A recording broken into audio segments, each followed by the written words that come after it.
श्वरांसारखा पुण्यात्मा, सह्याद्रीच्या शोभासारखा धर्मात्मा आणि साबरमतीच्या गांधींसारखा महात्मा, एकलव्यासारखा गुरुभक्त, भगतसिंगांसारखा देशभक्त, श्रावण बाळासारखा पितृभक्त आणि हनुमानासारखा स्वामीभक्त, जिजाऊ सारखी माता, सावित्री सारखी पतिव्रता, भरता सारखा भ्राता आणि बळीराजासारखा दाता, प्रभू श्री रामचंद्रांसारखा एकनिष्ठ, संभाजी महाराजांसारखा धर्मनिष्ठ, बाजी प्रभूंसारखा स्वामीनिष्ठ आणि स्वामी विवेकानंदांसारखा तत्वनिष्ठ अशा अनेक संत महात्म्यांच्या पदस्पर्शाने पावन झालेली आणि अनेक शूरवीरांच्या पराक्रमाने रक्तरंजित झालेली भारत ही आपली मायभूमी.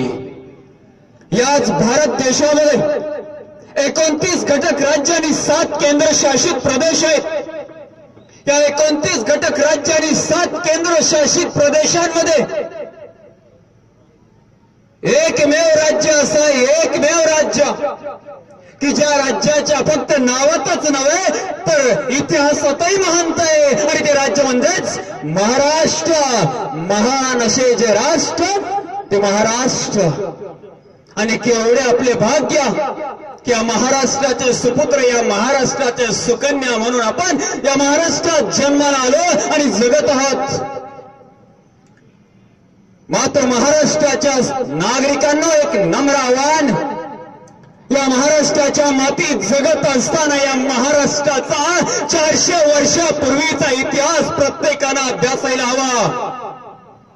400 वर्षापूर्वी तेव्हा कळेल की या महाराष्ट्राने किती भयानक दिवस अनुभवलेले. ओ दिवस कसले दिवस तर संपले होत्या, चालू होत्या काळोख्या रात्री. पारतंत्र्य चंद्र सूर्य उगवत होते अंधारात आणि मावळत होते काळोखात. वर्षाच्या 12 अमावस्यांनी या महाराष्ट्राला गराडा घातला होता. धर्म प्रसार आणि साम्राज्य विस्ताराच्या लालसेने आलेल्या सुलतानाच्या लाथाबुक्यांचे आघात याच महाराष्ट्रावरती होत होते. प्रत्येक आघातागणिक निर्माण होणाऱ्या अर्थकिंकाळ्या त्या मराठी सिंहाच्या कानावरती जात होत्या.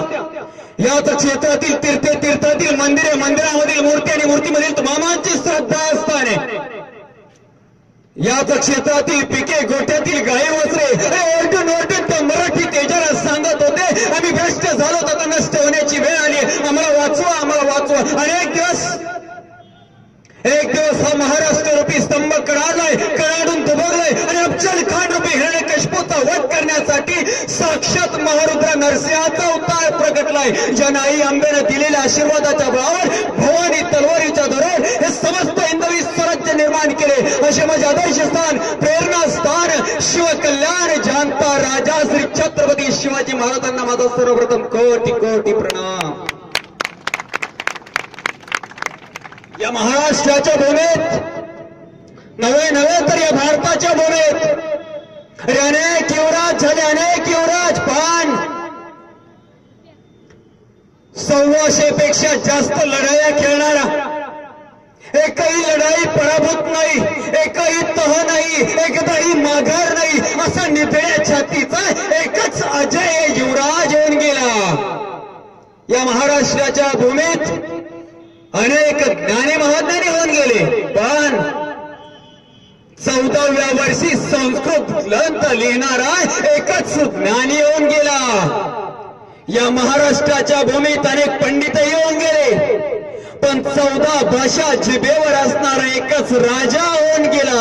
आणि या महाराष्ट्राच्या भूमीत अनेक धर्म पंडितही होऊन गेले, पण धर्मासाठी जान कुर्बानी करणारा आणि एकच धर्मवीर होऊन गेला. असा धर्माभिमानी हिंदवी स्वराज्याचे दुसरे छत्रपती शिवपुत्र धर्मवीर संभाजी महाराजांना माझा कोटी कोटी प्रणाम. संस्कृतचे गाडे पंडित ज्यांनी छत्रपती शिवाजी महाराजांची प्रतीप चंद्रलेखे व वर्धिष्णु विष्णु वंदिता शहा सुनो शिवशैषा मुद्रा भद्राय राजते ही संस्कृत राजमुद्रा बनवली. सप्टेंबर 1624च्या भातोडीच्या लढाईमध्ये मोगल आणि आदिलशाह यांच्या 2 लाख फौजेचा दारुण पराभव केला आहे असे हिंदवी स्वराज्याचे संकल्पक शहाजीराजे भोसले आणि या महाराष्ट्राचं महान मंगल अनदेखणं स्वप्न पाहणारे ते स्वप्न साकारण्यासाठी 2 छत्रपतींना घडवणाऱ्या राजमाता जिजाऊंना माझा प्रणाम.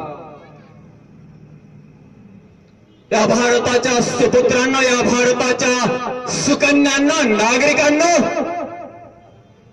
आपण ज्या ग्रह ताऱ्यांमध्ये राहतो, आपण ज्या दीर्घिकेमध्ये राहतो, त्या दीर्घिकेचं नाव आहे सूर्यमाला. या सूर्यमालेमध्ये सूर्यापासून बुध, शुक्र, पृथ्वी, मंगळ, गुरु, शनी, युरेनस, नेपच्यून असे 8 प्रमुख ग्रह आहेत. त्यांचे असंख्य उपग्रह आहेत, त्यांच्यामध्ये असंख्य लघुग्रह आहेत, नेपच्यूनच्या पलीकडे असंख्य बटुग्रह आहेत, अनेक उल्का आहेत, अनेक धूमकेतू आहेत. अशा लाखो खगोलांपैकी सजीव सृष्टी असलेला एकमेव ग्रह म्हणजे पृथ्वी. या पृथ्वी तलावरील 196 देशापैकी एकमेव देश असा आहे, एकमेव देश की ज्या देशाला माता म्हणून संबोधलं जातं, हा भारत देश, भारत माता. म्हणूनच आवाज द्या, भारत माता की, भारत माता की. या भारताचं अजून एक वैशिष्ट्य आहे. हा एकमेव देश असा आहे की ज्या देशातील नदीला माता म्हटलं जातं, ज्या देशातील स्त्रीला माता म्हटलं जातं, ज्या देशातील मातीला माता म्हटलं जातं. आणि एवढेच नाही, ज्ञानेश्वरांसारख्या पुरुषाला देखील माऊली आणि माता म्हटणारा हा भारत देश. पण याच भारत देशामध्ये, याच भारताच्या भूमीमध्ये परक्यांनी वेगळ्या वेगळ्या देशांमध्ये आपल्या देशाचं अजून एक वैशिष्ट्य सांगितलंय. माझा त्याच्यावरती फारसा विश्वास नव्हता, परंतु या व्यासपीठावरती आल्यानंतर विश्वास बसायला लागलाय. या व्यासपीठावरती, भैरवनाथ युवा प्रतिष्ठानच्या व्यासपीठावरती आल्यानंतर मला खरंच शिवसृष्टी आणि या शिवसृष्टीतील सळसळत्या रक्तांचे मावळे मला भासलेत. परंतु या सळसळत्या रक्तांच्या मावळ्यांना मला एक सांगावंसं वाटतं. जगामध्ये तरुणांचा देश म्हणून गणला जाणारा हा भारत, युवकांचा देश म्हणून गणला जाणारा हा भारत, परंतु याच भारतामध्ये विकासाच्या नावाने असेल, प्रगतीच्या नावाने असेल, पाहिजे तेवढी अपेक्षा अजून कधीच पूर्ण झालेली नाहीये. खरं तर युवकांकडून ही निराशा निर्माण झालेली आहे. आणि म्हणून एका पाश्चिमात्य लेखकाने महाराष्ट्रामधील पुण्यामध्ये येऊन एक भाषण केलं होतं. त्या भाषणामध्ये एक प्रश्न मांडला होता. खरा प्रश्न तो मला मांडावासा वाटतो. तो म्हणतो, अरे भारतातील युवका, तू युवक आहेस का? भारतातील युवकांना त्याचा प्रश्न आहे, अरे युवका, तू युवक आहेस का? मला माहिती आहे, मी अग्नीला विचारतोय, तुझ्यात दाहकता आहे का? मी साखरेला विचारतोय, तुझ्यात गोडी आहे का? मी काळ्या कबींना, नागराजाला विचारतोय, तुझ्यात विष आहे का? याही पुढे जाऊन सांगतो, अरे खांद्यामध्ये प्रचंड वेदना होत असताना जगभरातील तमाम मल्लांना आसमान दाखवीत ऑलिम्पिक कुस्तीत रौप्य पदक मिळवणाऱ्या सुशील कुमारांचा मला अपमान करायचा नाहीये. वयाच्या 40 पर्यंत आपल्या बॅटचं पाणी चाकवीत ताडामारानं वाढलेल्या गोलंदाजांचं पिसं काढणाऱ्या सचिनचा संयम मला डिवचायचा नाहीये. कारगिलच्या युद्धात 36 तास पोटात अन्नाचा कण नसताना त्या पाकिस्तानी कुत्र्यांना जहन्नममध्ये पाठवल्याशिवाय शेवटचा श्वासही नाही घेणारा त्या शहीद जवानांना मला कमी लेखायचं नाहीये. पण या भारताच्या भूमीत घटना तशा घडत चालल्यात, घटना तशा घडत चालल्यात की त्या पाश्चिमात्य लेखकाचा प्रश्न मलाही पडतो. घटना काय? मी या मातीतल्या काही घटना तुम्हाला सांगतो. पुण्याच्या मातीमधल्या 20 जून 2014 9 ते 9:30 रात्रीची वेळ. नोकरीवरून एक तरुणी घरी चाललेली असताना 4-6 नाराथान तरुण तिथं आले. तिला आपल्या गाडीमध्ये ओढतायत, तिचे कपडे फाडले, ती विवस्त्र केली होती, आरडते, ओरडते, आक्रोश करते. त्यावेळी त्या चौकातून जाणारे त्यातील शेकडो तरुणच होते. पण तो प्रसंग पाहायचे, गाडीचा वेग वाढवायचे आणि निघून जायचे. 3 जून 2015 सकाळी 7 ते 7:30ची वेळ. पुण्यामधील हडपसर मधील गाडीतळवरती शुकशुकाट होता, स्मशान शांतता होती. गाडीतळ मधील सर्व बसेसच्या काचा फोडलेल्या होत्या का? तर छत्रपती शिवाजी महाराज आणि बाळासाहेब ठाकरे यांची कोणीतरी फेसबुकवर विटंबना केली म्हणून. घटना क्रमांक 3, उत्तर प्रदेश मधील बदायूं भागामध्ये मध्यधुंद जमावानं 2 भगिनींवर बलात्कार करून नग्नावस्थेत त्यांना झाडाला टांगला. अशा कितीतरी घटना रे, अशा कितीतरी घटना. मला शंभू चरित्र सांगायचंय म्हणून या घटनांचा क्रम मी थांबवतोय, पण कितीतरी घटना आहेत आणि म्हणून हा प्रश्न पडतोय. अरे या भारतातल्या युवकाला 18व्या वर्षी अटॅक येतो. 18व्या वर्षी फेसबुकवर, व्हॉट्सअपवर किंवा इंटरनेटच्या माध्यमातून अश्लील चित्रफिती पाहून हा युवक आपल्या साया बहिणींवर बलात्कार करतो. याच युवकाची आईवडील कुणाच्या शेतात, कुणाच्या कंपनीत, कुणाच्या कारखान्यात राबतात आणि हा युवक ढाब्यावरच्या, हॉटेलवरच्या एका जेवणासाठी आणि दारूच्या बाटलीसाठी दिवस राजकीय प्रचारात घालवतो. खरं तर आजच्या बहुतांशी युवकांना आपण वाईट करतोय, वाईट मार्गाने चाललोय हेच कळत नाहीये. त्याच्यामध्ये त्याच्या आई वडिलांचाही वाटा आहे. घरामध्ये त्याचं भविष्य जाणण्यासाठी, भविष्य घडवण्यासाठी पुस्तकं आणावे, परंतु यांनी कलर टीव्ही आणला. या टीव्हीच्या माध्यमातून, टीव्हीतील जाहिरातींच्या माध्यमातून त्याच्या हातामध्ये दुधाचा ग्लास द्यायच्या ऐवजी दारूचा ग्लास दिला. घरामधील भाजी भाकरी सह सकस भाजी भाकरी याच्या हातात देण्याऐवजी बर्गर पिझ्झा याच्या हातामध्ये दिला. रोज तालमीत जिम मध्ये जाण्याऐवजी हा थिएटर मध्ये जाऊ लागला. पाहू नये ते पाहू लागला, खाऊ नये ते खाऊ लागला, पिऊ नये ते पिऊ लागला, करू नये ते करू लागला. आणि म्हणूनच पहिली चष्मा, दुसरी दमा, तिसरी किडनी, चौथीत कॅन्सर, 18 वर्षाच्या आत सरणावर आणि बापाच्या खांद्यावर मुलाचं प्रेत. अशी परिस्थिती या भारताच्या भूमीत निर्माण झाली. हे बदलायला हवं. बदलल. अशा सळसळत्या रक्ताच्या युवकांनी जर मनावर घेतला तर नक्की बदलाल, नक्की. आणि या व्यासपीठावर आल्यानंतर मला हा विश्वास वाटला खरोखरच. हे बदलण्यासाठी एक उपाय आहे, एकच उपाय. काय? शिवशंभू चरित्राला नाही पर्याय. शिवशंभू चरित्राला नाही पर्याय. हे शिवशंभू चरित्र मातेला मातृत्व शिकवते, पित्याला पितृत्व शिकवते, पुत्राला पुत्रत्व शिकवते, गुरुला गुरुत्व शिकवते, विद्यार्थ्याला विद्या शिकवते, प्रशासकांना प्रशासन शिकवते, विरोधकांना विरोध शिकवते.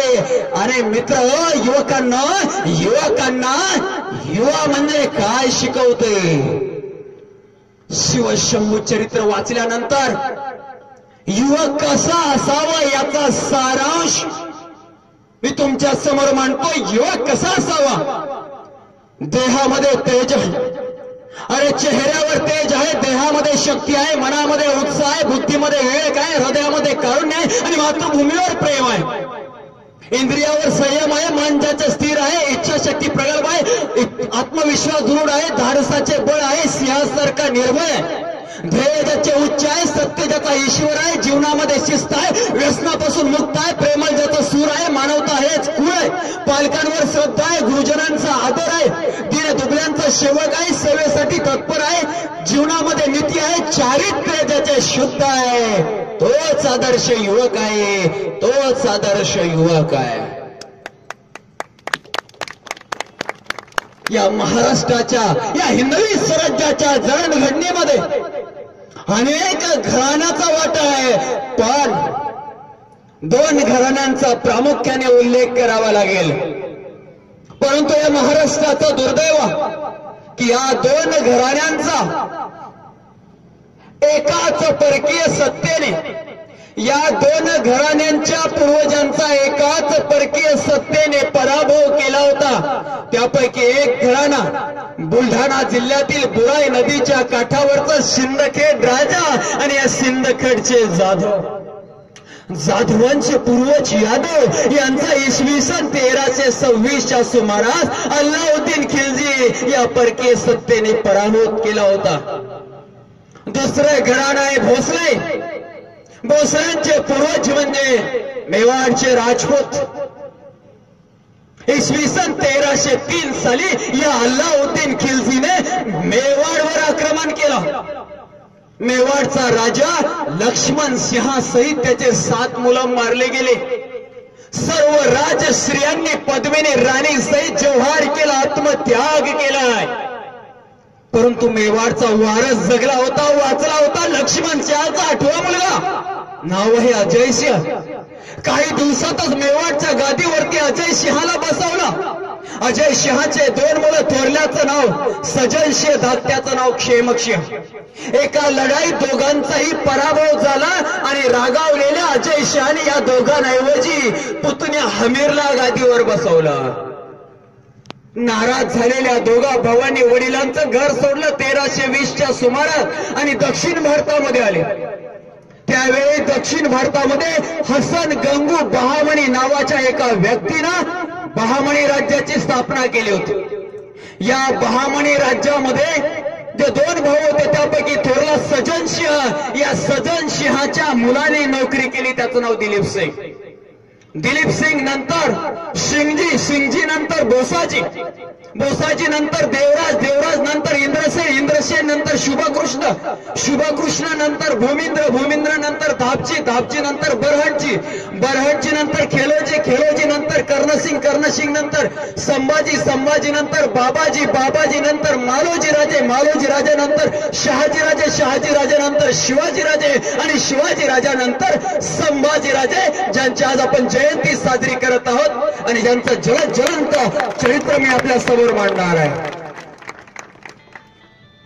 भोसले राजपूत शूरवीरांना भूषल असं म्हटलं जायचं. भूषल, भू म्हणजे पृथ्वी, शल म्हणजे शस्त्रधारी, म्हणजे पृथ्वी तलावरील शस्त्रधारी, म्हणून राजपूतांना भूषल म्हटलं जायचं. त्या भूषलवरून भोसले असं नाव झालं.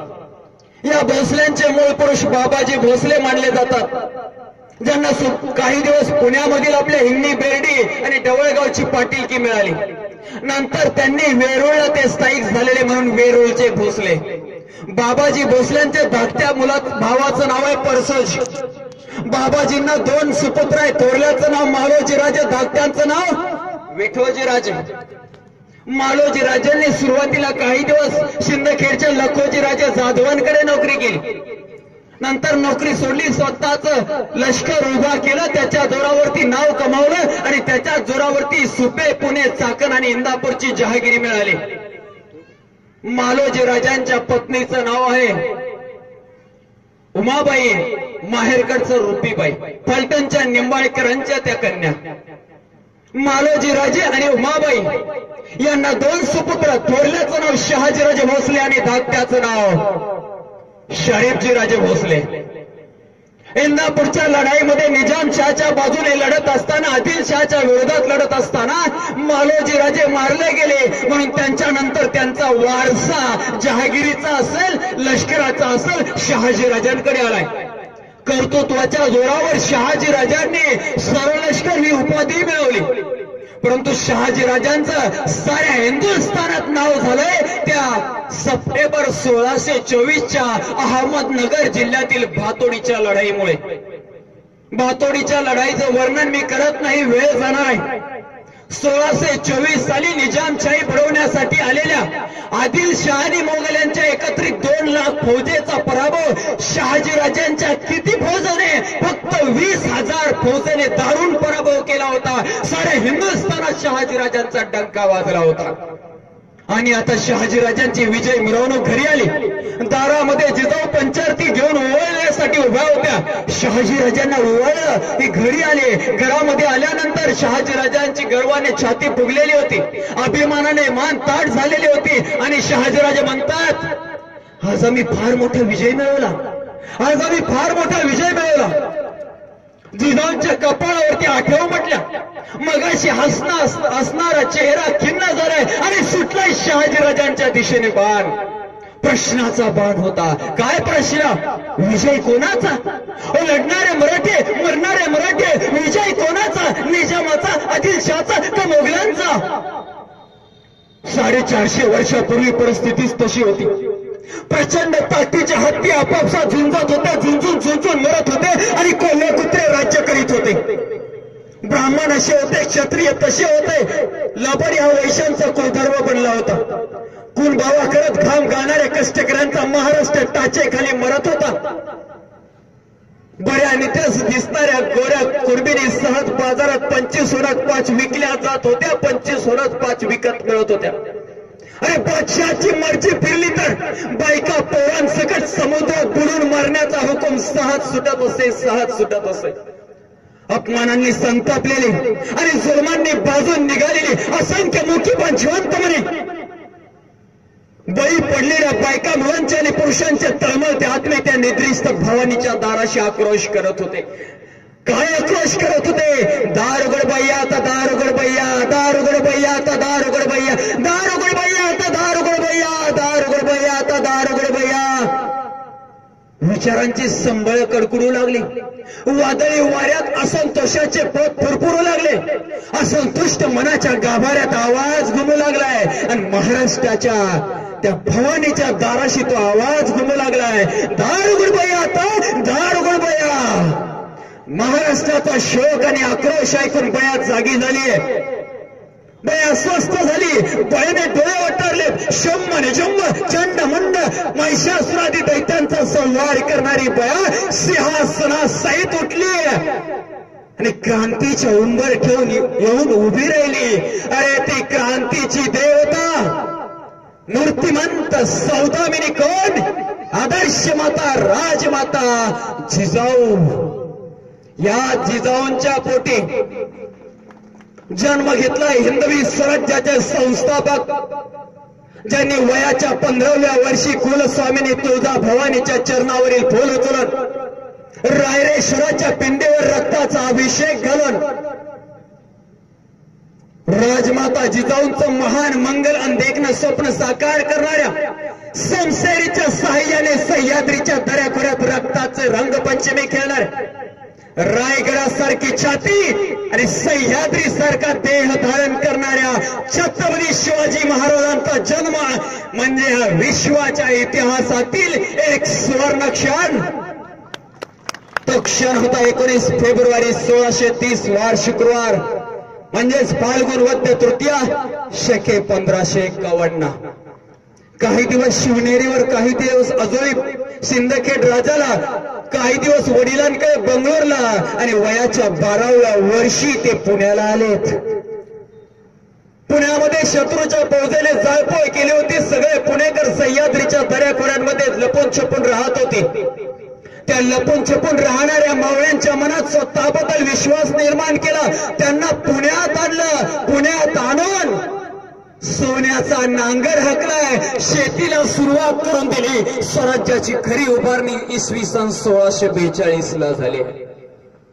छत्रपती शिवाजी महाराजांचा इतिहास मला इथं मांडायचा नाहीये, पण छत्रपती शिवाजी महाराजांचं कर्तृत्व किती होतं यासाठी 2 वेगळ्या विरोधी व्यक्तिमत्वांचा अभिप्राय मी तुमच्या समोर मांडतो की शिवांचा ते कसा उल्लेख करत होते. काय हे उल्लेख त्या व्यक्तीचा करतोय ज्याने संपूर्ण आयुष्यभर एकच ध्येय ठरवलं होतं, शिवाजीचा बिमोड, शिवाजीचा शेवट आणि तो शिवाजींचा कट्टर शत्रू म्हणजे मोगलांचा 6वा बादशाह बाबर, हुमायून, अकबर, जहांगीर, शहाजहान नंतरचा 6वा औरंगजेब बादशाह. शिवांचा कट्टर शत्रू आणि हा शिवांचा कट्टर शत्रू एक शेवटीचा कालखंड आहे. त्याने दरबार भरवलाय आग्र्यामध्ये. दरबारामध्ये झाडून सारे सरदार आलेत आणि त्या सरदारांसमोर हा औरंगजेब बादशाह आपल्या मुलांना, नातवंडांना, सर्वांना समोर बोलावले आणि शिवाजीचा बंदोबस्त कसा करायचा याबद्दल तो सांगू लागलाय. काय म्हणतोय औरंगजेब, हमारी आंखों के सामने शिवा अपनी सल्तनत की तामीर कर चुका है।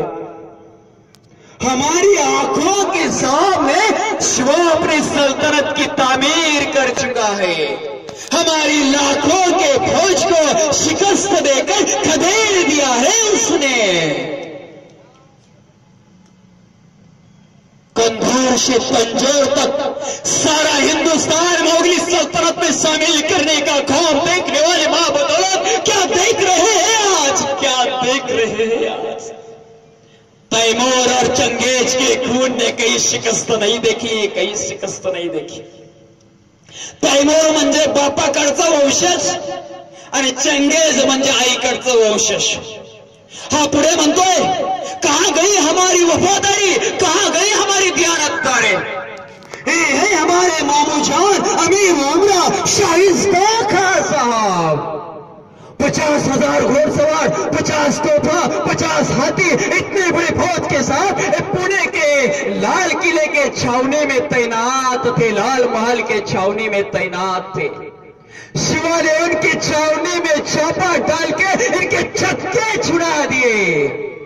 ये तो तकदीर के सिकंदर निकले, इन्हें सिर्फ 3 उंगलियां ही खोनी पड़ी। जशवंत सिंह, जोधपुर के राजा जसवंत सिंह, कोंडाना किले के नीचे शिवा के बंदों ने इनकी ऐसी पिटाई की कि उनके मार के जख्म उनके सीने पर नहीं, उनके पीठ पर है। इनायत का बहादुर, सूरत के खूबसूरत सरदार इनायत का बहादुर। शिवा जब सूरत आया तो ये दम दबा के भाग गए। पोलाद खान, आगरा के पोलाद खान, इनके हथेली पे मिठाई देकर शिवा आगरा से फरार हो गया। हमारी सारी अरमानों को मिट्टी में मिला दिया इसने, मिट्टी में। आखिर क्यों? शहजादे, ये तुम कभी समझ नहीं पाओगे। हमारे इतनी फौज, हमारे इतने हाथी, हमारे इतने घोड़े, हमारे इतने ऊंट, अरे हमारा इतना खजाना शिवा के पास नहीं है, फिर भी फतेह हासिल होते हैं उसे। आखिर क्यों? शिवा ने मजबूत किले बनाए, शिवा ने अपनी फौज बनाई, इससे भी कई ज्यादा और ना जीते जाने वाले जमीर के लोग पैदा किए। कल तक हम खुशनसीब थे, दुनिया की हर चीज खरीद सकते थे, लेकिन आज शिवा के उस खुददार खादिमों ने खुद को बिकने नहीं दिया। वे झुकते नहीं, वे रुकते नहीं, वे थकते नहीं और वे बिकते भी नहीं। शिवा है, मक्कार है, दगाबाज है, लेकिन उसका चाल चलन दूध की तरह साफ और सूरज की तरह चमकदार है। दुश्मन होते हुए भी दुश्मन की औरत मस्जिद और फकीरों की इज्जत करता है, इसीलिए उसकी इज्जत और शोहरत बुलंद मीनार की तरह सर उठाए आसमां को छू रही है। शहजादे, हुकूमत करनी है तो शिवा का चाल चलन सीखो, शिवा का जीवन सीखो। आखिर है तो हमारा दुश्मन, उसे नेस्तनाबूद करना है। औरंगजेब शिवाजींचा सर्वात कट्टर शत्रू, दुसऱ्या बाजूचा एक वर्णन शिवकालीन संत समर्थ रामदास स्वामी यांनी केलेलं वर्णन। निश्चयाचा महामेरू, बहुत जनांशी आधारो, अखंड स्थितीचा निर्धारो, श्रीमंत योगी। परोपकाराची या राशी उदंड होती जयासी, तयाचे गुण महत्वाची तुलना कैशी। यशवंत कीर्तिवंत हो, यशवंत कीर्तिवंत, सामर्थ्यवंत वरदवंत, पुण्यवंत नीतिवंत, जाणता राजा। गणपती हयपती नरपती, जलपती भूपती आणि पुरंदर आणि शक्ती पृष्ठभागी। धीर गंभीर उदार शूर क्रियेशी तत्पर, सावधपणे नुपवर तुष्य केले। तीर्थक्षेत्रे मोडिली, पवित्र स्थाने भ्रष्ट झाली, सकळ पृथ्वी आंदोळली, धर्म गेला. देव धर्म गो ब्राह्मण करावया संरक्षण, हृदयस्थ झाला नारायण प्रेरणा केली. उदंड पंडित कवीश्वर, याज्ञिक वैदिक, धूर्त तार्किक सभानायक तुमच्या ठाई. या भूमंडळीची ठाई धर्मरक्षी ऐसा नाही, महाराष्ट्र धर्म राहिला काही तुम्हा कारणे. आणि काही धर्मकृत्य चालती, कित्येक आश्रित होऊन राहती, धन्य धन्य तुमची कीर्ती विश्वे विस्तारली.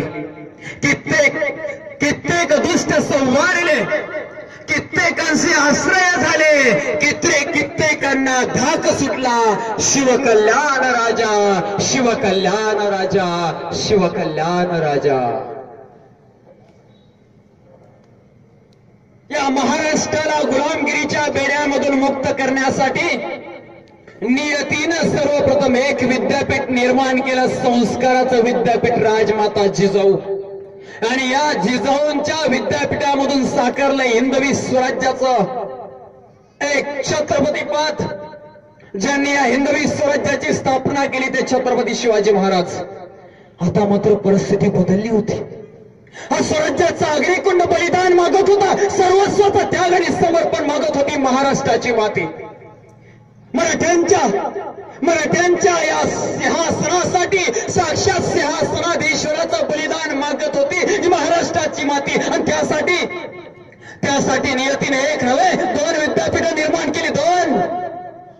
एक म्हणजे मातृत्वाचं, दातृत्वाचं आणि संस्काराचं विद्यापीठ राजमाता जिजाऊ अजिंच्या रूपानं. दुसरं म्हणजे कर्तृत्वाचं, पराक्रमाचं आणि नेतृत्वाचं विद्यापीठ साक्षात छत्रपती शिवाजी महाराज वडिलांच्या रूपानं. आणि याच 2 विद्यापीठामधून साकारले ज्वलन तेजस व्यक्तिमत्व, अर्थात धर्मवीर संभाजी महाराज. धर्मवीर संभाजी महाराज सादर करतोय ज्वलन तेजस व्यक्तिमत्व संभाजी महाराज. या अंधारलेल्या महाराष्ट्राला शंभू चरित्राची फार गरज आहे.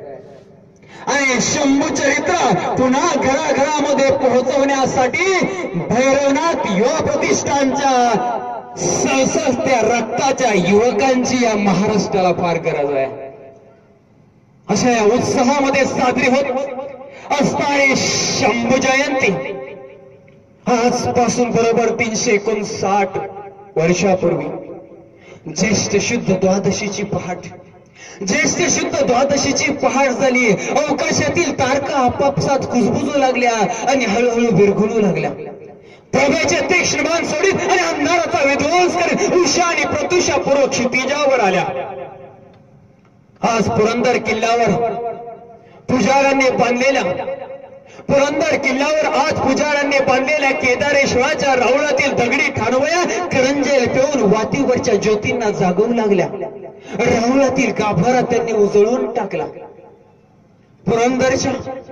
पुरंदरच्या बाले किल्ल्यातील राणी वशाच्या दरुणी महालात मात्र रोजाना चालायचा तसा कुजबुजता राबता सुरू झाला नव्हता.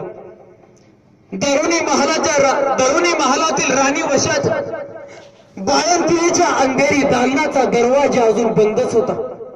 त्या बंद दरवाजा समोरील परोस बंदीहून आऊसाहेब अस्वस्थपणे एरझाऱ्या घेत होत्या. आपल्या उतावळ्या मनानं तो दरवाजा उघडलाय अशी कल्पना करून त्या श्री खानदानानं कित्येकदा आपली चंद्रावळी नजर त्या दरवाजाला दिली आणि हताशपणे ती नजर पायगतीच्या फरसबंदीवर आणत आई जगदंबे, आई जगदंबे, आई जगदंबे असे पुटपुटणे चालू होते. दिवस चांगला 1.5 कसरा धावणी घेऊन वर आला होता.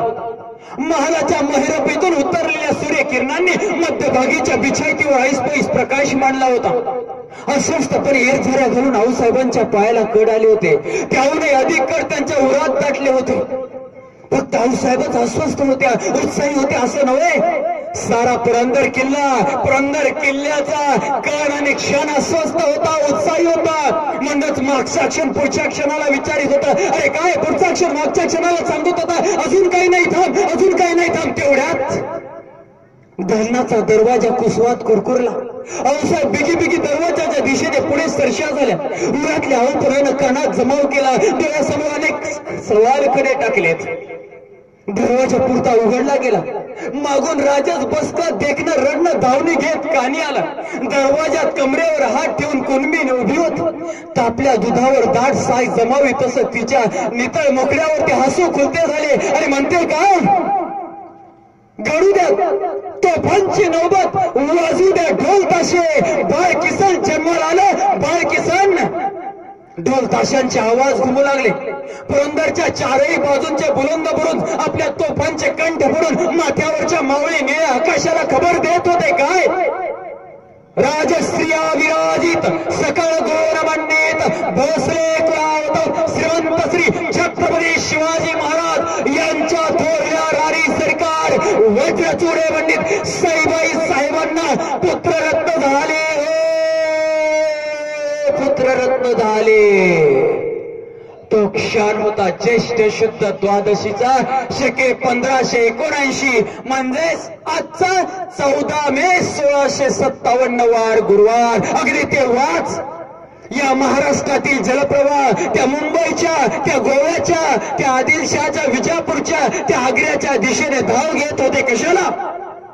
त्यांना खबर सांगायला की आला आला तुमचा कर्दळ काय जन्माला आला. तुमच्या आणि तुमच्या उन्मत्त भक्ताच्या चिरफळ्या उडवण्याकरता अरे दुसरा कृष्ण जन्माला आला. तर दुसरा कृष्ण म्हणजेच हिंदवी स्वराज्याचे दुसरे छत्रपती धर्मवीर छत्रपती संभाजी महाराज. संभाजी महाराज. खर तर एका राजाच्या मुलानं आयुष्य आरामात जगायचं असतं, राज्य भोगायचं असतं, पण शंभू राजांच्या आयुष्यात असं काहीच घडलं नाही. उलट विरोधाभासच. सगळं विरोधाभास. सारं दुर्दैव रे, सारं दुर्दैव. जन्मदात्या मातेचं दूधही प्यायला न मिळावं असं दुर्दैवी बालपण जगले शंभूराजे. वयाच्या दुसऱ्या वर्षी अरे ज्या वयात आईच्या मांडीवर बसून तिच्या कुशीत शिरून तिनं प्रेमानं भरवलेला घास खायचा, अगदी त्याच वयात मातोश्री सईबाई सोडून गेल्यात शंभू बाळाला. 14 मे 1657चा शंभू बाळांचा जन्म, 5 सप्टेंबर 1659चा सईबाईंचा मृत्यू. सईबाईंचा मृत्यू राजगडावर म्हणजे ब्रह्मदेवाचा डोंगर. आणि त्यावेळी शंभू बाळ मात्र प्रतापगडावरती. अरे मातेला अखेरचा निरोपही देता न आला रे. मातेला अखेरचा निरोप देखील वयाच्या 9व्या वर्षी, अवघ्या वयाच्या 9व्या वर्षी 13 जून 1665 शिवाजी महाराजांनी मिर्झा राजा जयसिंग यांच्या बरोबर पुरंदरचा तह केला. 23 किल्ले 4 लक्ष होणांचा प्रदेश द्यावा लागला. एवढ्याच नाही, पुढची आठ होती शिवाजी महाराजांनी मोगलांचा नोकर व्हायचं, 5000चा मनसबदार व्हायचं. परंतु शिवाजी महाराजांचं राजकारण कोणालाच समजायचं नाही. शिवाजी महाराज म्हटले माझं राहिलेच काय, माझा मुलगा तुमचा मनसबदार होईल, तो तुमचा नोकर होईल. अरे 9 वर्षाच्या शंभू बाळाला मोगलांकडे ओलीस ठेवले, जामीन ठेवले, 5000चा मनसबदार केलाय. खेळण्या बघण्याचं वय स्वराज्याच्या अग्निकुंडात स्वाहा करावं लागलंय रे, स्वाहा.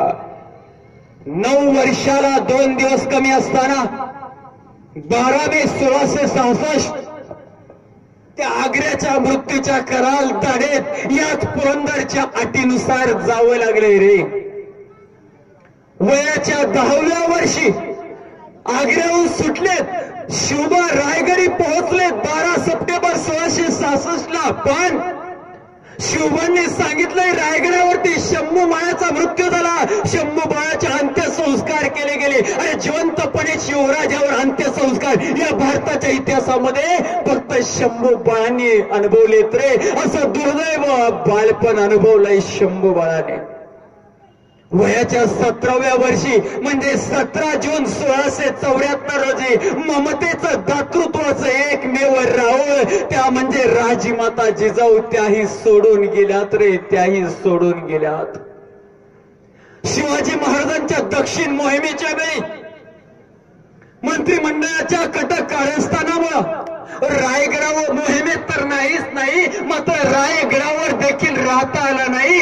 रायगड उतरून खाली शृंगारपूरला राहावं लागलं. असं हतबल युवराज पद देखील अनुभवलंय संभाजीराजांनी. शृंगारपूरला राहत असताना दुष्काळानं मोडून पडलेल्या शेतकऱ्यांना करमुक्तही न करता यावं असं हातबल युवराज पद अनुभवलंय शंभूराजांनी.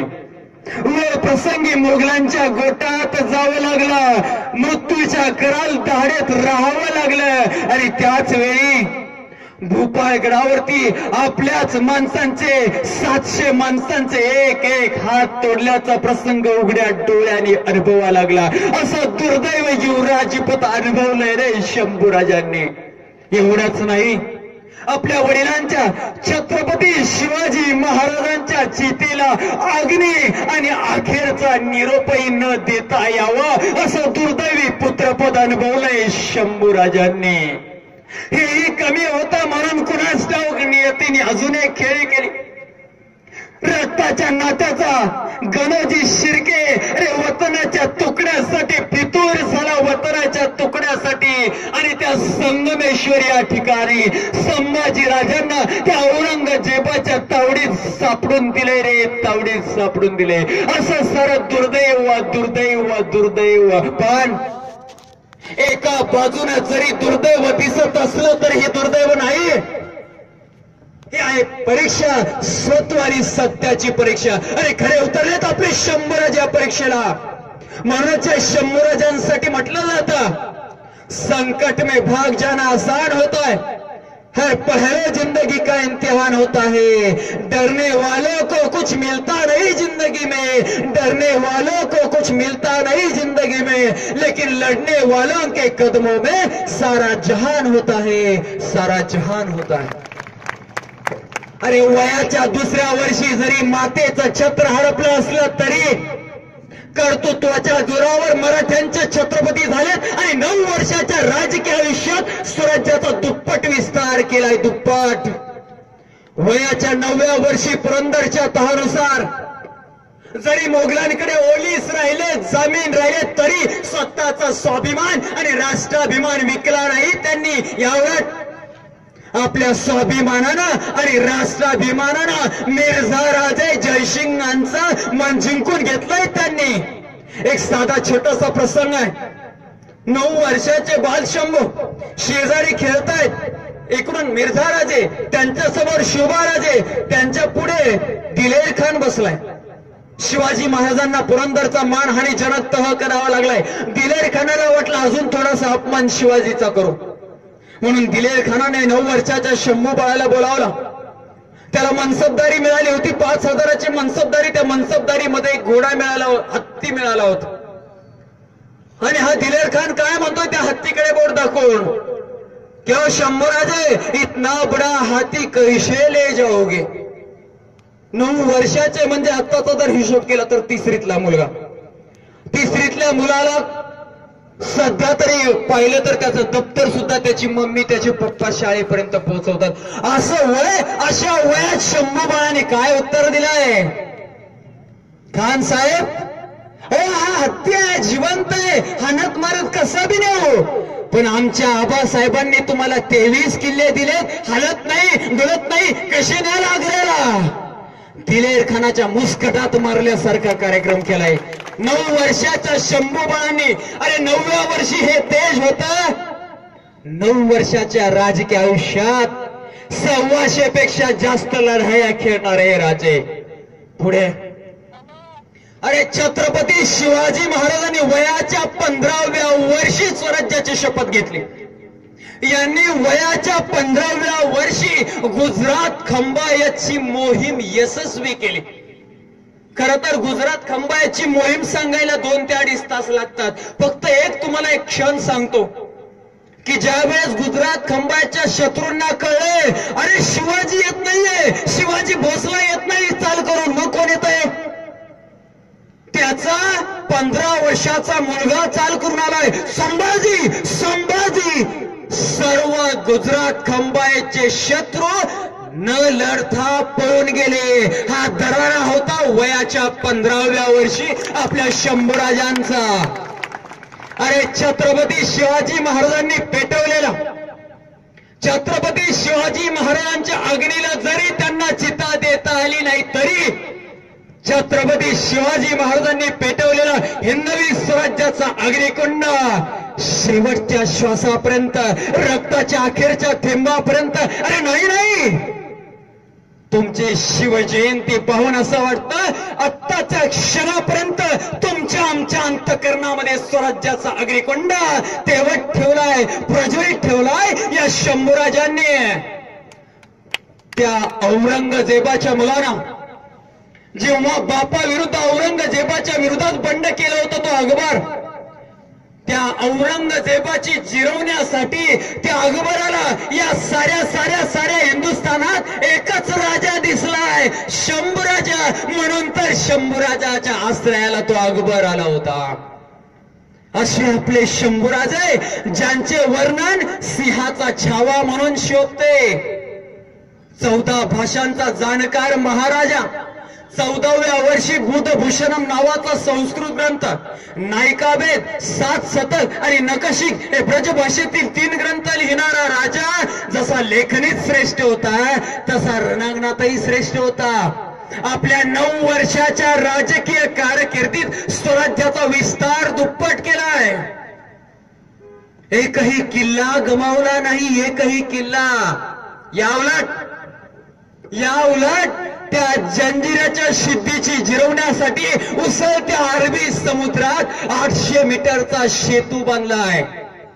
आजच्या कार्यक्रमाला थोडासा उशीर झाला, त्याचं कारण तेच आहे, गेल्या 4 दिवसापासून जो जंजिरा किल्ला अजिंक्य ठरला होता, डोकेदुखी ठरला होता, त्या जंजिरा किल्ल्यावरती या महाराष्ट्रातील सळसळत्या रक्ताचा व्यसनमुक्त तरुण जमा झालेत हजारोंच्या संख्येने.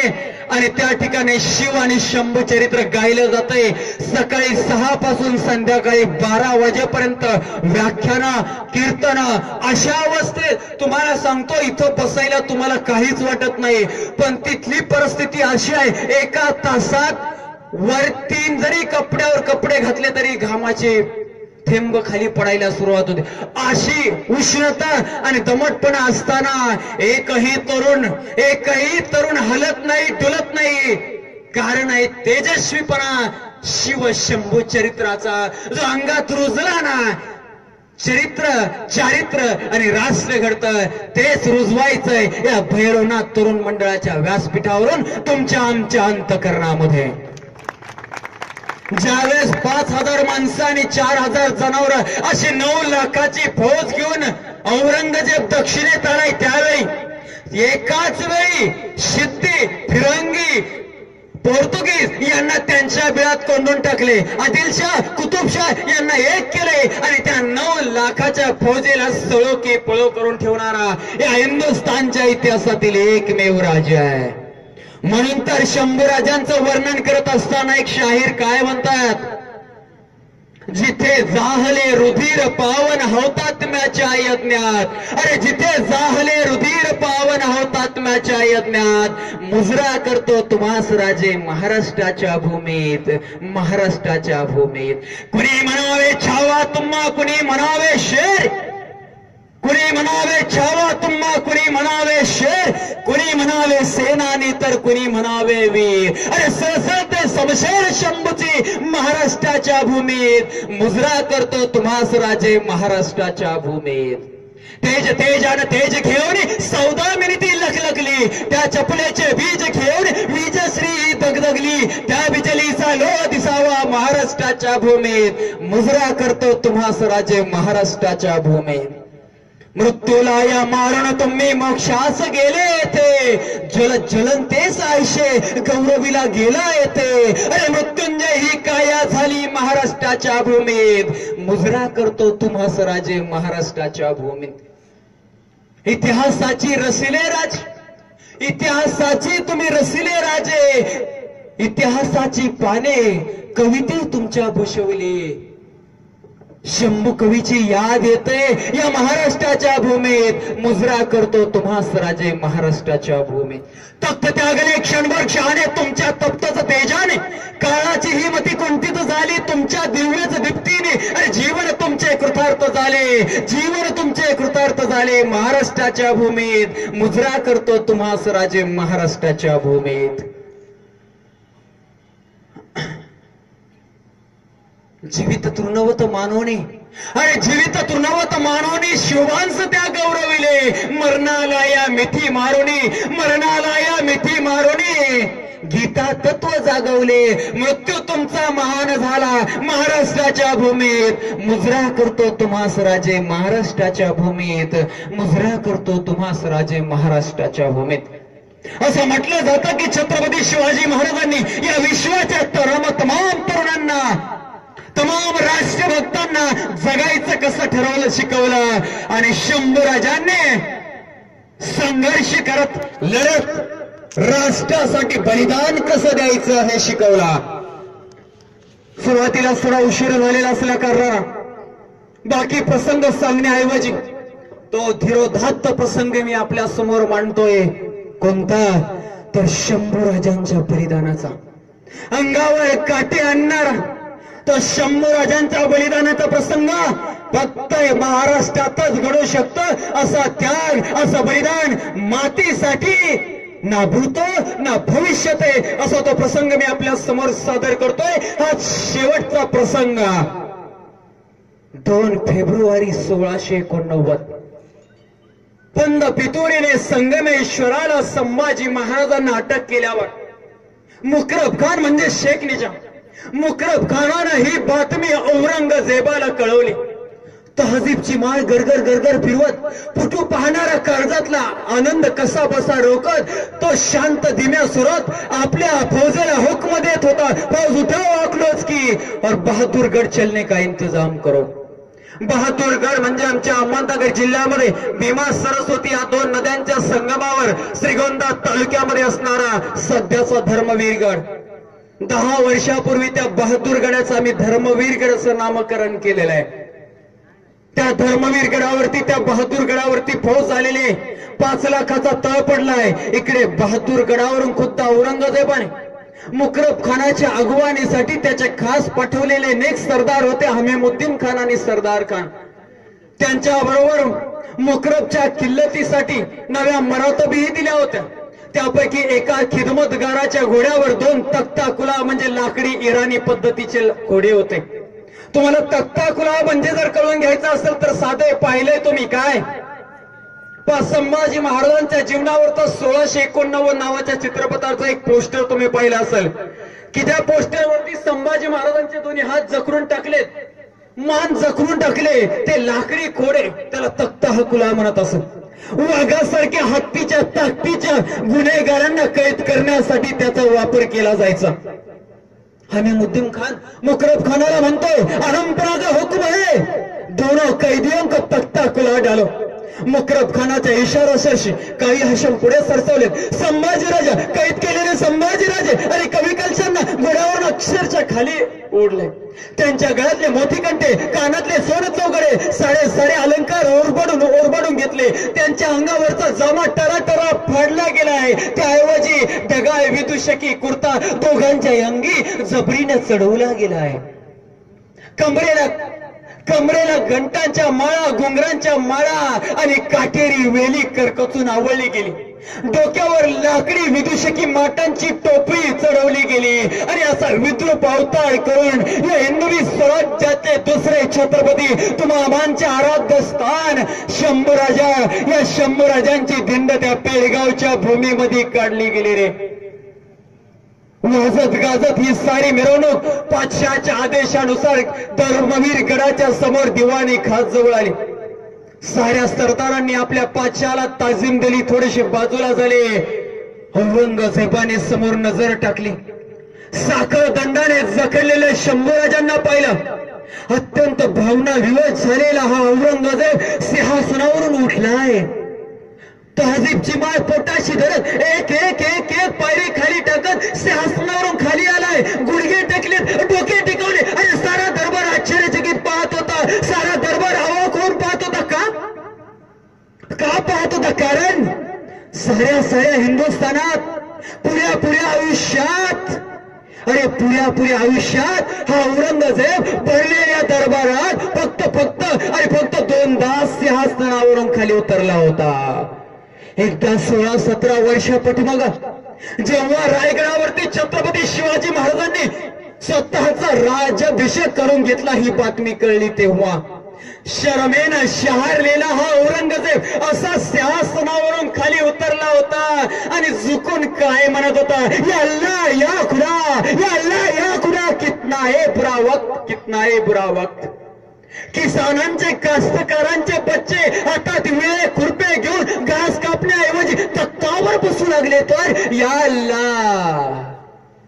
आणि आज हा औरंगजेब नुसताच सिंहासनावरून उतरला नाही, गुडघे टेकले, डोके टेकवले. अरे कोणासमोर? समोर कोण उभं होतं? शंभूराजे.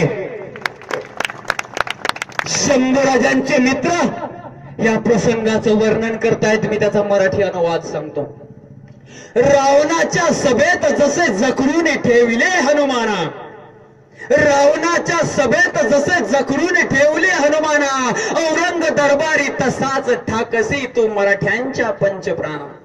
शेंदुरा सवे रणरंग माखला अंगावरी तुझ्या रे भाग्यवंता, शेंदुरा सवे रणरंग माखला अंगावरी तुझ्या रे भाग्यवंता. काजव्याचा जळतो टेंबा सूर्यबिंब देखता, सूर्यबिंब देखता.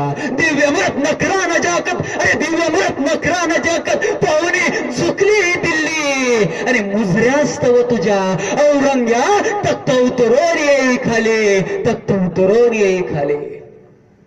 औरंगजेबाच्या समोर कवी कलशांनी धाडस केलं. ही कविता म्हटली त्या औरंगजेबाचा तीळ पापड झाला, काही करावं काही सुचेना अशी परिस्थिती औरंगजेबाची. औरंगजेबाला संभाजी राजाने कवी कलशाकडून दोन मुख्य प्रश्नांची उत्तरं जाणून घ्यायची होती. एक, स्वराज्याचा खजिना कुठे? दोन, कोण कोण मोगल सरदार संभाजी राजांना मिळालेले आहेत? आणि या दोन प्रश्नांची उत्तर जाणून घेण्यासाठी तो अनेकदा सरदारांच्या माध्यमातून प्रयत्न करत होता. एकदा तर रहुल्ला खानाने चंग बांधला, काही झालं तरी ठरवलं आज या दोन प्रश्नांची उत्तर घेऊन जायचे, बादशाहाला खुश करायचं. अनेक प्रयत्न करून, अनेक प्रयास करून सुद्धा शंभूराजांनी कसलाच प्रतिसाद न दिल्याने रागावलेला, संतापलेला रहुल्ला खान काय म्हणतोय, अरे पागल मत बरो शंभा, या बंदीखान्यामध्ये भुके पिसाळलेले कुत्रे सोडले जातील, ते तुमच्या रक्ता मांसाचं लक्तर करतील. तेव्हा कवी कलेश काय म्हणतात, अखेर तो औरंग्या सख्या भावांचीच मदत घेणार. सख्य भाव म्हणजे पिसाळलेले कुत्रे. काय धाडस आहे. आणि खरोखर हा औरंग्या होताच तसा. अरे शिखांचे नववे गुरु तेग बहादूर यांना हाल हाल करून मारणारा हाच औरंग्या. संत दयाल दासांना दिल्लीच्या चांदणी चौकात उकळत्या तेलाच्या कढईत टाकून मारणारा हाच औरंग्या. संत सती दासांना रोज त्यांच्या शरीराचे थोडे थोडे मांस करून हाल हाल करून मारणारा हाच औरंग्या. अरे एवढेच नाही, सिंहासनासाठी आपला बाप आणि भावाला यमसदनी पाठवणारा हा औरंग्या म्हणजे हिंदुस्थानच्या इतिहासातले सर्वात मोठा कलंक आहे. सर्वात मोठा कलंक ठरला. एक दिवस बंदोबस्ताची वरपंगी नाटक करत हा औरंगजेब शंभूराजांकडे आलाय. शंभूराजे शरण यावेत म्हणून डाव रचू लागलाय, विचारू लागलाय, बोल संभा, कौन कौन मेरे मुगल सरदार तुझे मिले हुए है. शंभूराजे काय म्हणतात, अरे या तुझ्या सवालाचा जवाब मी कधी देणार नाही का? क्यों नाही दे सकते? कारण आम्ही मराठी आहोत, त्या महाराष्ट्राच्या मातीतले मराठे. आम्ही शत्रूच्या छातडावर समोरून वार करतो आणि आमच्या दोस्तांच्या पाठी शाबूत ठेवतो, ते त्यांना शाबासकीची थाप देण्यासाठी, तुझ्यासारखे गद्दारीचे खंजीर खुपसण्यासाठी नव्हे.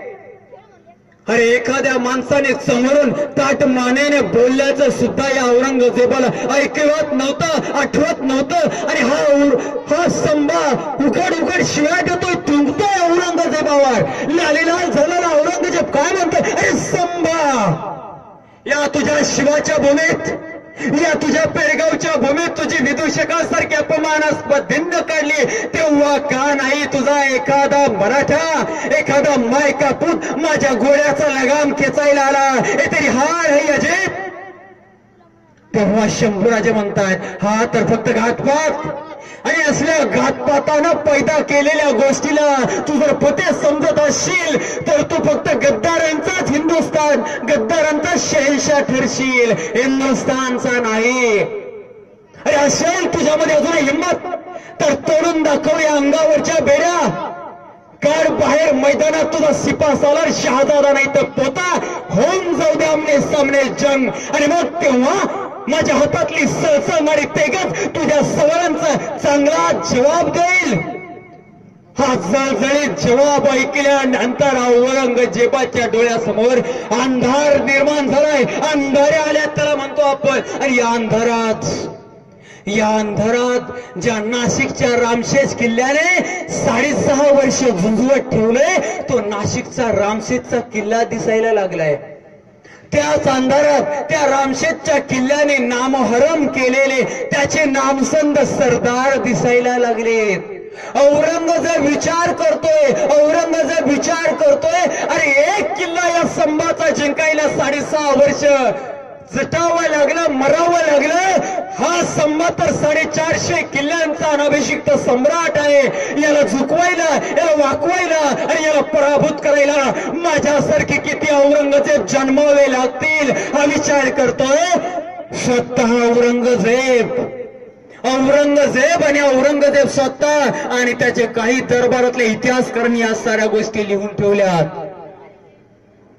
औरंगजेब आता तर त्याला भीती वाटायला लागली त्या बहादूरगडावरती, त्या धर्मवीरगडावरती. त्याला तो किल्ला अमंगल वाटायला लागलाय. कारण का?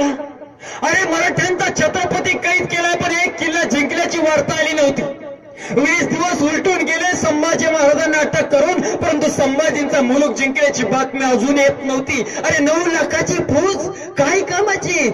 आणि म्हणून आता त्याने फौजेला हुक्म दिलाय, बहादूरगड का तो छोड़ो और तुळापूर चलने का इंतजाम करो. 21व्या दिवशी संभाजी महाराजांना अटक केले. 20 दिवस पेडगावच्या किल्ल्यात, 21व्या दिवशी तुळापूर भीमा इंद्रायणीच्या संगमावरती त्यांना आणलं गेलंय. तुळापूरचा प्रत्येक दिवस नव्या शिक्षा, नव्या जखमा आणि नव्या वेदना घेऊन येत होता. अरे तेजपुंज तेजस्वी डोळे, ना कुणासमोर झुकले ना कुणासमोर वाकले असे डोळे. त्या डोळ्यांमध्ये शंभूराजांच्या डोळ्यामध्ये तप्ताशा साया घुसवल्या गेल्या. शंभूराजांना दृष्टीहीन केलं गेलं. दुसऱ्याच क्षणी शंभूराजांना दगडी मोठ्या बलदंड खांबाला जखडून बांधलं गेलं. 2 बलदंड देहाचे राक्षस पुढे सरसावले. एकाने पाठीच्या मणक्यावरून, दुसऱ्याने समोरून गळ्यापासून हातातले तीक्ष्ण टोकदार वाघनखे शंभूराजांच्या शरीरात घुसवले. त्यांना जोर चढावा म्हणून जोर जोराने तंबोर ताशे वाजवले जाऊ लागले. दिनदिनच्या गर्जना देऊ लागल्या. आणि त्या अश्वांनी आपल्या हातातले तीक्ष्ण टोकदार वाघनखे शंभूराजांच्या शरीरात घुसवले. टराटरा खाली ओढून खेचू लागले. आणि रक्ताच्या तिळकंडा उडाल्या.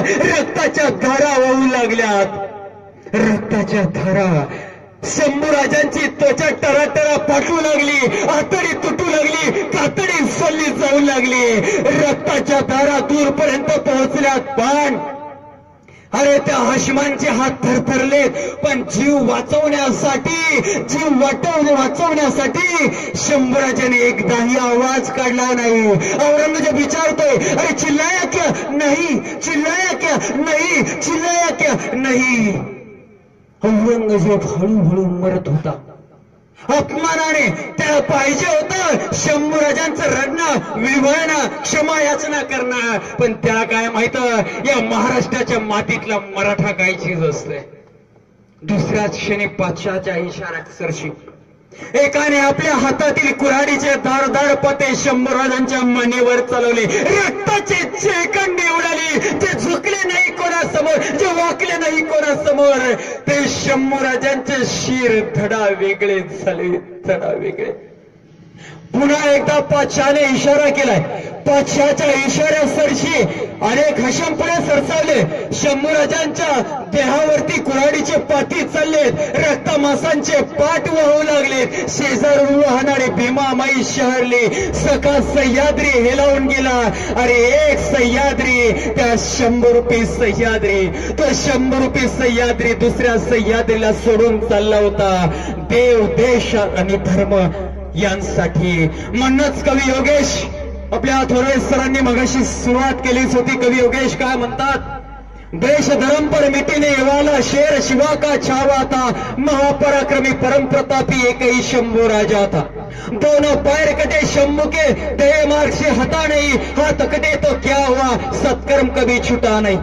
रामकृष्ण शाली वाहन के पथ से विचलित हुआ नहीं, गर्व से हिंदू कहने में कभी किसी से डरा नहीं. अमर शंभू तो अमर हो गया, तेरा जय जयकार है, कोटि कोटि कंठों में आज तेरा ही गौरवमान है. तेज पुंज तेजस्वी आंखें निकल गई पर झुका नहीं, तेज पुंज तेजस्वी आंखें निकल गई पर झुका नहीं, दृष्टि गई पर राष्ट्रोन्नति का दिव्य स्वप्न तो मिटा नहीं. जीवा कटी खून बहाया, धर्म का सौदा किया नहीं, अरे शिवाजी का ही बेटा था वह, गलत राह पर चला नहीं. वर्ष 300 बीत गए शंभू के बलिदान को, वर्ष 300 बीत गए शंभू के बलिदान को. कौन जीता कौन हारा, पूछ लो संसार को, पूछ लो संसार को. मातृभूमि के चरण कमल पर जीवन पुष्प चढ़ाया था, मातृभूमि के चरण कमल पर जीवन पुष्प चढ़ाया था. अरे है दूजा दुनिया में कोई, अरे है दूजा दुनिया में कोई, जैसा शंभू राजा था, जैसा शंभू राजा था. बोला धर्मवीर छत्रपति संभाजी महाराज की, धर्मवीर छत्रपति संभाजी महाराज की. हर हर हर हर छत्रपती शिवाजी महाराज की. या ठिकाणी वेळेच्या अभावामुळे